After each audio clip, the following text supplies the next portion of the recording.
Hello everyone, how are you? I hope you all are doing good.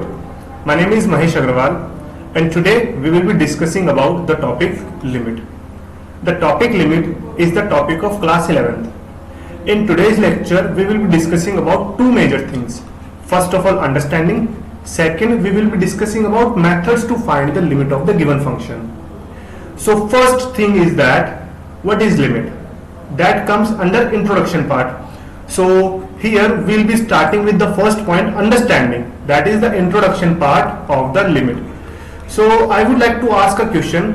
Have you ever heard the word limit, or have you ever used the word limit in your daily routine life? Of course you must have used. For example, where?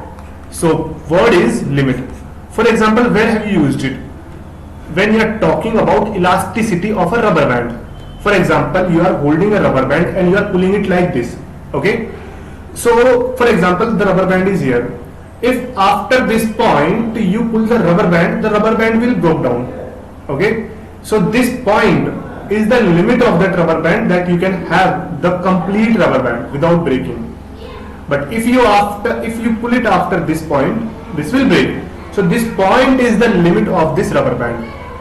When you are talking about elasticity, that is the limit. For example, you are saying be in your limits. That means you are giving a warning. Means after this point I will take some actions. Be before this or up to this also I will tolerate. But after this point we will take some actions.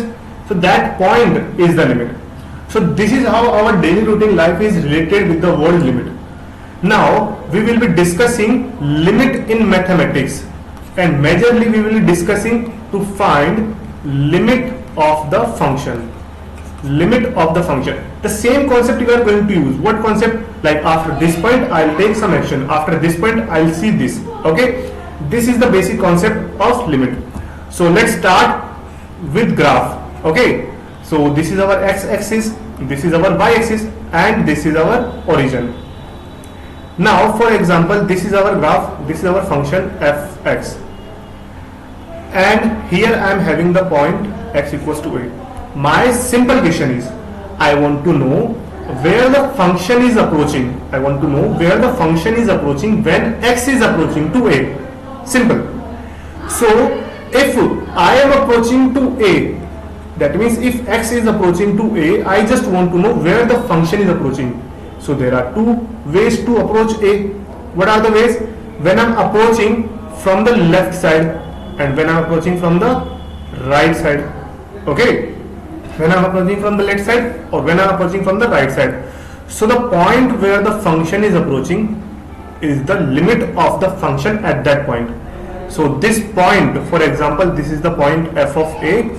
So here f of a is the limit of the function fx when x approaches to a. Here we call it x tends to a. So basically just one question it was, where the function is approaching when x is approaching to a. So answer is function is approaching to fa when x is approaching to a. This is the answer, and this is how we are supposed to find the limit of the function. Now let's move to the other graph. Now here I am taking this kind of graph.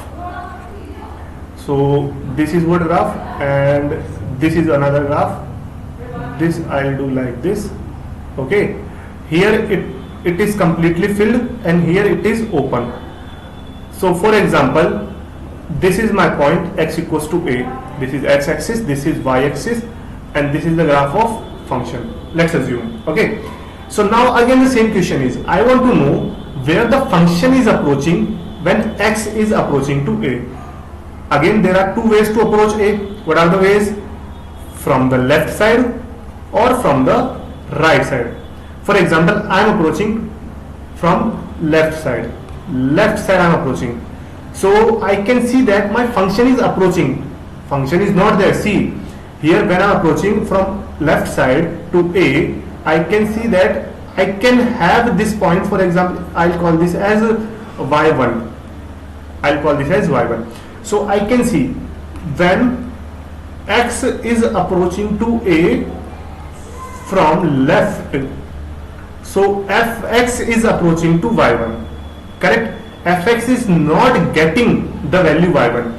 In the last slide we saw that fx was getting the value f of a, but here in this slide fx is not getting any value because here it is open. Now when x is approaching to a from right side, you can see that fx is attaining some value. This value is y2. So when x approaches to a from right, fx approaches to y2. As you can see that both are not equal to each other. So again the same question, where the function is approaching when x is approaching to a. I can say that there are 2 points, y1 and y2. But how does it come true? If you are talking about daily life, so you will say I'll tolerate behind this. After this I'll take some actions. Okay, after this I'll take some actions. For example, relating to this question, I am saying I'll tolerate before this. After this I'll take some actions. For example, rusticating. For example, I am the teacher of the class, I am the mentor of the class, and you are the student, and I am giving you the warning. After this I'll take some actions. Be before this. Now here I am taking 2 sentences. What are those? After this I'll rusticate you, or after this I'll have some food. What does that mean? It has no point. This discussion has no point, because after this point, after this limit, I have given 2 conditions that are not coinciding with each other. Okay, if y1 and y2 are coinciding with each other, that means it will be okay. For example, I say if you go after this, I'll terminate you.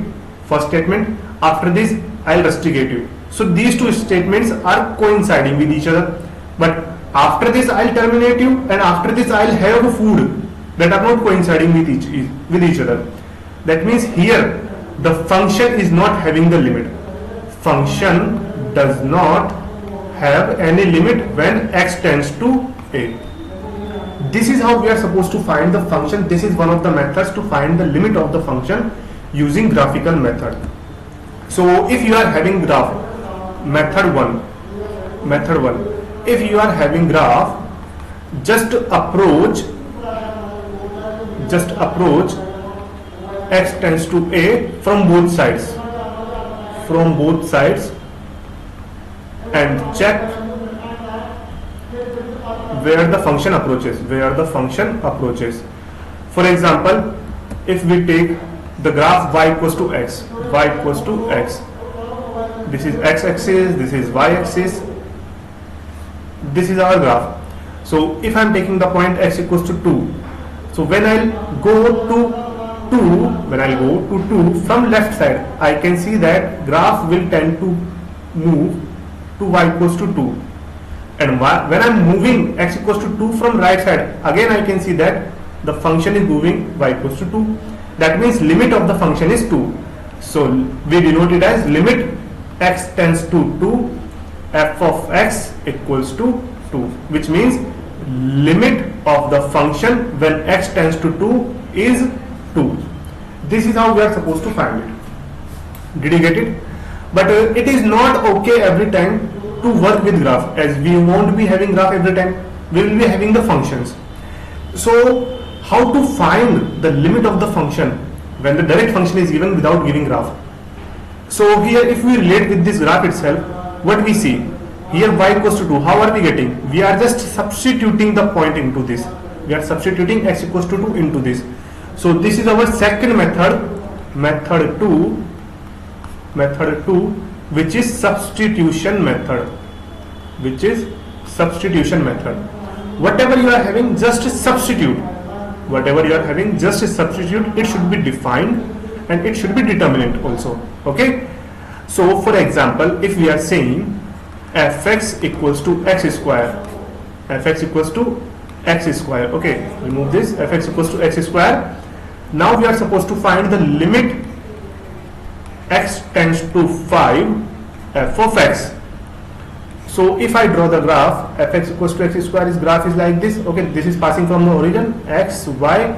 If this is 5, then of course it will move to 25 from both left and right side. Okay. Now if I am substituting x by 5, I will see that 5 square is 25. Here by substituting the point also into the given function, we can find the limit of the given function at the given point. Okay, so basic definition I would like to give. Basic definition of the function, basic definition of the limit of the function. So there is a condition for existence. Condition for existence. What is that? So if right hand limit equals to left hand limit, if right hand limit equals to left hand limit equals to f of a, but this condition goes to continuity. Okay, this is the advanced knowledge about continuity. Limit will stand up to here. RHL equals to LHL equals to f of a, that is for continuity. RHL equals to LHL, that is for limit, existence of limit. Okay, so here as you can see that in this graph we discussed that LHL was y1, that is LHL. RHL was y2. Are both same? No. That means the limit of the function does not exist. Okay, limit of the function does not exist. For example, I am giving you y equals to integer x. Now I am asking you to find the limit x tends to 1 y, or I say limit x tends to 1 f of x. So how are we supposed to find? So for example, I am finding LHL. So limit x tends to 1 minus y1 minus, here minus denotes LHL, because before 1 it would, the point, any point before 1 it would be something 1 minus something. Okay, if you are talking about 0.8, before 1 they are having 0.8. So how can I write 0.8? 0.8, how can I write? 1 minus 0.2. So 1 minus you are saying. Similarly, LHL, x tends to 1 minus f of x, that would be 1 minus h. Here h is very small number, 10 to 0, and it is positive. H is always positive. So 1 minus h with greatest integer function will be 0. But when I am finding RHL, that is limit x tends to 1 plus f of x, it would be 1 plus h. That would be 1. So here as you can see that LHL and RHL both are not equal to each other. That means limit of the function when x tends to 1 does not exist. So, and if we are talking especially about this GIF function, we will say limit of the function does not exist when x tends to z. Okay, that means set of integers. When we are tending to set of integers, the limit of the function won't exist for this GIF, for this greatest integer function. So this is the existence, this is the condition, this is the definition for finding the limit. You should find LHL, you should find RHL. If they equal, if they coincide with each other, that point, that value is the limit of the function at the given point when x is approaching to a. Is that clear? So first method was graphical method. Second method was substitution method. Okay, but sometimes substitution also may give some problem. What kind of problems? Let's see. So now I am giving you the function f of x equals to x square minus 4 upon x minus 2, and I am asking you to find limit x tends to 2 f of x. Okay, simply I am not having the graph of this function, that means I will use the substitution, of course. Okay, let's use the substitution. 2 square minus 4 upon 2 minus 2, 2 square is 4 minus 4 upon 2 minus 2, 0.0. That is indeterminate form. Indeterminate form. We are not determined about this value, at what value it is tending. We can't say. Okay, how? We substituted, we solved, but we got an indeterminate value. That means we can't say where the function is reaching after the substitution. So here comes the second, after second here comes the third method. Third method is the method of simplification. Simplification. So we will simplify. What will simplify? The function. So x square minus 4 upon x minus 2 is given. Simply just a second. Simply I can simplify it as x square minus 2 square upon x minus 2. In the numerator I can see that there is a formula for a square minus b square.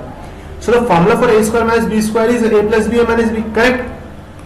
Okay, then use it. Here I can cancel it out and I will see x plus 2. Now fx equals to x plus 2. Fx has been reduced to fx equals to x plus 2. Now it is easy to find the limit of the function by using substitution method. How? when you will find limit x tends to 2 f of x, you simply substitute 2 plus 2 equals to 4. The function is reaching to x equals to 4. Okay, so this point 4 is the limit of the function. This point 4 is the limit of the function. This is how we are finding the limit of the function. Here x equals to 2 is the pole, we call it as pole of the function, because when we are seeing this, x equals to 2 is not the part of the function, is not the part of the domain of the function, because at x equals to 2 function is not defined. But it is not like if the function is not defined we can't find the limit. Of course we can find the limit, but after the simplification we can find the limit. Did you get it? So this is how we are supposed to find. For example, I am taking the different one, if we take fx equals to sin x upon x, okay, and limit x tends to 0 f of x, we'll use substitution, of course. Sin 0 upon 0, sin 0 is 0 upon 0, 0 upon 0, that is indeterminate form again. That we will substitute, that we will simplify. Indeterminate form, that means we will simplify. So I'll be using the expansion of sin x for simplifying it, that is x minus x cube upon 3 factorial plus x5 upon 5 factorial minus x7 upon 7 factorial. Like this it goes. So definitely sin x upon x, what would it be? Sin x upon x would be 1 upon x, x minus x cube upon 3 factorial, x5 upon 5 factorial, x7 upon 7 factorial, plus it goes on. After simplified, I get 1 minus x square upon 3 factorial, x4 upon 5 factorial, x6 upon 7 factorial, it goes. Now you substitute, this is our fx, correct? Because this is our fx, so this is our fx. Now you substitute x tends to 0 into the given function, into the simplified function. 1 minus 0 plus 0 minus 0 plus 0. After simplification you get it 1. This is how we find the limit after the substitution, after the simplification. Okay, so when you are stuck, initially when you are stuck with the substitution, you will go to simplification method. After you simplify the given function, again you will move to the substitution method to find the limit of the given function at the given point. Okay, so these are some methods. After this we will be discussing about one more method, that is L'Hospital rule. This is one of the most important rule for finding the limit of the given function. L'Hospital rule. L'Hospital rule. So this rule is used. This rule is used when you get indeterminate form after substitution. If after the substitution you are getting indeterminate form, then L'Hospital rule can be used. What is that? What is L'Hospital rule? So for example, function is given like this, here f of x equals to p of x upon q of x. This is our rational function. If you are substituting and we are getting indeterminate form, so this limit x tends to a of fx can be found by differentiating the numerator and denominator separately, and after differentiation you can substitute x equals to a. Correct? So here in this L'Hospital rule, simply we are differentiating both the functions, which is ever in the numerator and in the denominator also. If again after differentiating and substituting you get indeterminate form, then again you can use L'Hospital rule afterwards. Do you get it? For example, if we talk about this, the same question, fx equals to sin x upon x when x tends to 0. So we are supposed to find limit x tends to 0 f of x. We will substitute sin 0 upon 0, that is indeterminate form. Now I'll use L'Hospital rule, but how? Limit f of x tends to 0, differentiating the numerator and the denominator. The differentiation of denominator, that is d sin x upon differentiation of numerator, that is dx. D sin x would be cos x with respect to x, and dx would be 1. Now we substitute x equals to 0 into this. So you will get cos 0 upon 1. Cos 0 is 1, 1 upon 1 is 1. So see here, did you get or not? You get the limit of the function as 1. And previously also we discussed here that the limit of the same function is 1 when x is approaching to a. This is also one of the best methods. L'Hospital rule is also one of the best methods to find the limit of the given function. But remember, we will use this method when you will be getting indeterminate form. Is that okay? So first we had substitution method. First we had substitution method. Before substitution also we had graphical, but graphical can be used when the graph is given. Every time graph won't be given, because in mathematics it is said, if the graph is given, then everything is given to you. There is nothing to ask. By looking at the graph, if you have the knowledge, by looking at the graph you can tell everything about the given function. Okay, so graph is not given every time, so direct function is given, so after graph you will use substitution. If substitution gives indeterminate form, you will use simplification, and after the simplification also you don't get any idea, you get any problem, then you will use L'Hospital rule. To find the limit of the function. So basic idea for the limit of the function was inspired by the real life, like what is the limit of tolerance. After this I'll take some actions, but the limit exists. The condition is LHL should be RHL. That means both the conditions should coincide with each other. So what are the conditions? By fx1 equals to fx2, okay, or we say y1 equals to y2, not fx1 equals to fx2. Y1 should be equal to y2. Y1 and y2 should coincide with each other, then only we will say the limit of the function exists. That means if I will say after this I will take some action, so I'll eat some food, I'll eat a banana, the condition doesn't coincide with each other. That means limit does not exist. So this is the criteria for the existence of the limit, that LHL should be equal to RHL. And when we are talking about continuity, that means it should be equal to f of a also. That is a different part, but indicated from the limit itself. We will find LHL, we will find RHL, we will find f of a. F of a can be found by the substitution. We will find all three. If they all three coincide with each other, then the function will be called as continuity. So this was the basic idea about the limit. How are we finding? What is the introductory part? The real life uses. I hope you guys enjoyed it. And this is all today. This is all for today. We'll meet in the next lecture. Till then, thank you.